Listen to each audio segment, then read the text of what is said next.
Okay. Alam po ba ninyo minsan, mahirap din po yung teacher ka ng Bible kasi sometimes may mga stand ka na kailangan ingatan mo ang paliwanag.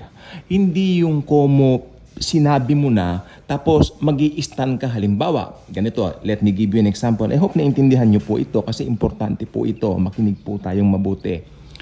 May preterist, di ba? Tapos merong futurist.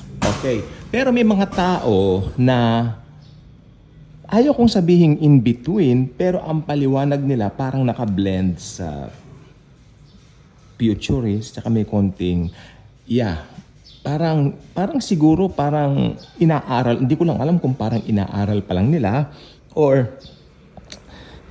kasi may mga tao tulad ko po talagang I'm a futurist, pre-trib ako, at dispensationalist ako. Tagal na po yan. Oo, kasi pumunta kami sa Singapore. We studied a lot about dispensation.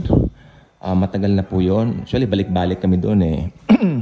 Pagkatapos, so may mga talagang ano tayo, talagang nakapatag talaga tayo na talagang sigurado ka. Okay. So, hindi ako premillennialist, hindi ako preterist, I'm a futurist. Kasi ang dami na nagpaliwanag sa akin yan, no? Mga seminars and all that, talagang makikita mo talaga yung truth. Kasi before that, wala akong stand. At ayaw kong pag-usapan hanggat maaari. Oo, gugulo tayo eh kasi more on dapat sa blessing, sa grace of God. Kasi matagal na po namin inaral yung grace of God, no? And tuwing may mga Bible studies kami dati, nahirapan nga akong ipasok yung grace of the Lord kasi during that time, medyo iba rin yung lakad namin before grace. Nandun pa yung pumapadyak-padyak pa kami, pinipilit namin ng Diyos, no? Hindi namin alam na blessed na kami. Pero nung pumasok po yung grace, gumanda po ang lahat. Pero, aminin ko po, hindi pa ako nag-aral ng eschatology that time kasi sabi ko, mas maganda pag-aralan tong grace kasi sigurado ka dito. Samantalang dito magulo ako yung pag-aaral nga nito. Not until nakapag-aral po kami at yung dispensation nga po ang as a dispensationalist, talagang nandito po talaga yung katotohanan ng pre-trib ako. Stand ko yan, futurist. Okay. Ngayon, mga premillennialism, medyo iba po ang ano yan kasi mga preterist yan eh. Kumbaga sabi nila, nangyari na raw po lahat noon. At marami silang sinasabi na yung paghahari daw ni Kristo, parang matalinghaga lang o parang, anong tawag dito? Parang spiritual. Yun is yung tamang term. Punta po ako sa taas kasi maano dito. May maingay. Wait lang po. So, ang view regarding sa rapture, pasok na po tayo sa topic natin. Ang view regarding sa rapture ay siguro similar po dito. Dahil unang-una sa rapture, wala talaga siyang senyales. Wala po siyang signs. Oo, kasi sabi ni Jesus, I will go up and prepare a mansion for you. 'Di ba? Tapos, pag nagawa ko na yung kanya, I will take you unto myself. So, ayan po, rapture verse yan. Ayun lang po sinabi niya. Tapos, may mga verses po sa rapture na dalawa naglalakad, tapos kinuha yung isa. Alam niyo, ibig sabihin nun, wag sana walang mamiloso po. Ano po? Halimbawa sa dalawang tao, mag-asawa. Isang believer, isang unbeliever. Natural yung believer ang imamagnet. Yung believer ang kukunin. Maiiwan yung unbeliever. Ganun po ang usapan doon. Wala pong ibang paliwanag doon. O sabi niya, dalawa dito, magkasama. Papaanik yung isa, kukunin yung isa, maiiwan ang isa. Di po ba? So, sa rapture po, wala po siyang senyales. Pero bakit? Ito na po, pasok na po tayo. Yung 2024, ba't ang daming naniniwala na ngayon na talaga? Unang-una po kasi ang init na po ng panahon. Sumobrang init ang panahon. Sumobra yung global warming. July, kagabi, alas 6:30, pag nakadungaw po yung araw. So, yung mga pangyayaring ganyan, yung mga pagbabagong ganyan, ayaw ko sabihin senyalis siya, pero talagang kahit pa paano yung makikita ka rin ang laki ng changes. Pero yung rapture, biglaan yan. Imminent yan sinabi niya. Pero kasi ang rapture, hindi po siya prophecy. Ulit-ulitin natin yan. Ang rapture po ay isang revelation kay Paul. Dahil si Paul, apostol sa mga hentil. Okay? At ang rapture para sa mga hentil at hindi para sa mga Hudyo. Ano ngayon ang para sa mga Hudyo? Ang para sa mga Hudyo ay ang tribulation at great tribulation. Dala na rin siguro ng katigasan ng kanilang mga puso dati.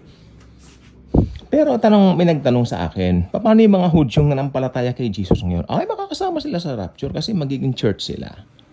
Kasi, di ba, rapture of the church. Pag, isang Hudyo naniwala ngayon kay Kristo, kay Jesus, mabuborn again siya, tapos makaka-rapture siya, regardless ng pagka-Hudyo niya. Ang sinasabi lang po doon na Hudyo, yung majority. Kasi majority ni-reject si Lord, di ba? Yun po yun. So, ako rin po talaga yung sign of the times. Talagang, kanina nga po nakaupo ako, nanonood ako ng sa YouTube. Pero wala naman ako dun sa pinapanood ko kasi naiisip ko lang, ano ba talaga ang nagbago? Kasi may mga naiisip ako from 10 years back, 10 taon lang Lord kako ang lumipas. Bakit parang ang laki na nagbago? Siguro naging high-tech tayong lahat. Kasama po yun. At actually may mga meron na pong mga lalabas daw na cellphones ngayon na may AI na eh. AI, no? So, actually, gusto ko magkaroon nun. Kung ano nga po bang phone yun, no? Preparation po ang mga ito sa pagdating ng Antichrist. Para po sa akin. Yun pong pagdating ng Antichrist, kasi sa tribulation yon, may mga signs yon. Ang may signs pala, ang second coming. Isa sa mga signs ang Antichrist, third temple, abomination of desolation, di ba? Mga ganyan. May signs ang second coming. Pero itong rapture, wala po siyang senyales. Pero tignan nyo naman, mainit ang panahon, ganyan-ganyan. I'm not saying na science yan, pero habang tumatagal, umiinit ang panahon. Pangalawang nakikita ko po, diwa ng mga tao nag-iba. Mga bata ngayon, hindi na po kagaya namin dati. Pinagmamalaki ko yung generation ko, siyempre. Noong mga bata pa kami, ibang-iba. Naglalaro kami, involved ang mga katawan namin. Yung physical na katawan namin, nagtatakbuhan kami, nagkeketchingan, di ba? Tawag dito, naglalaro kami ng football, ganyan, soccer, di ba? Involved ang mga katawan natin. Yung physical, bodies natin, involved. Kaya mas malalakas ang katawan natin kumpara sa mga bata ngayon. Yan po naman ay pawang katotohanan lamang. At saka ano pa nakita natin? Ayun, marami na raw sinihan ngayon na nagsasara kasi hindi naman nauso ang sine. Alam niyo po ba, napakaganda po ng sine kasi actually bago kami naulila, mga magulang namin, nakapanood pa kami ng mga sine, magkakasama kami. So ngayon nakakalungkot, wala na, hindi na ganun kalakas ang industry ng sine. Siguro meron pa yung mga lang dito, pero malungkot na, hindi na kasing lakas dati. Marami ng sinihan dito sa Avenida ang nagsara, na malungkot kasi dyan ako dinadala ng aking mga parents nung maliit pa ako. Tapos sa SM, nanonood kami dyan. Ayun pong gusto kong sabihin po sa inyo. At maraming mga pangyayaring nagbabago. Pero yung diwa ng mga tao, yan po. Ang rapture biglaan po. May nag-comment dito, sabi niya, sana rapture na. Siguro hirap siya sa sa buhay niya, siguro sa finances, o hirap siya sa, I don't know kung anong klaseng bumabag-abag sa kanya, siguro emotionally, something, no? Iba-iba po ang dahilan ng tao, bakit po nasasabi nila na sana mag-rapture na. Pero itong gusto ko sabihin, magra-rapture sa kalendaryo ng Diyos, ni Jesus. Hindi po sa kalendaryo natin. Well, kung tatanungin, pinakamaganda pong mangyayari sa atin, ma-rapture na po tayo. Dito, marami ka pang pagdaranasan na marami ditong kalungkutan sa mundo, maraming mga bagay na, katatakutan ka. Diba? Pero, Jesus is with us. Alam naman natin yon. At ang biyaya niya napakalakas. Sabi nga, greater is He who lives in us than He who lives in the world. So, Rapture 2024, and I'm hoping mag-rapture na. Kita-kits na lang po tayo niyan doon. Okay. See ya. And Jesus truly loves us all. Hopefully, rapture na.